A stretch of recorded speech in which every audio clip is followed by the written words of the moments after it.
আজকে ভালো হয়েছে, অন্ধকারে কারো মুখ দেখা যাচ্ছে না। ওরে না, এত বড় বৌমা বসলি চেয়ার ভাঙে নিয়ে পড়বে না দুইজনে একসাথে। দেখা গেল আগুনের মধ্যে যে দুইজন টপাস করে পড়লাম, দুই শাশুড়ি মিটার বউ। ভাইরাল হয়ে যাবে তো, তুই শাশুড়ি মিটার বউ আগুনের মধ্যে পড়িস। আরে আমার শাশুড়িরা রে, ধন্যবাদ আমার বলার জন্য।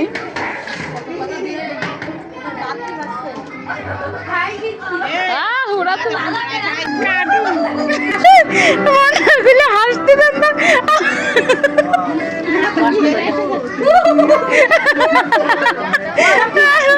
আরে যন্ত্রণাটা মন খোলা হাসি। আয়াস মামা আজো এ নিচে কিনে আইছে রে। ওরে আমার ননদের আগমন শুভেচ্ছা স্বাগতম। এর নিচে কিনে আইছে মামা। এ মামা আড়ি পাতিল করে কিনে আইছো। আজো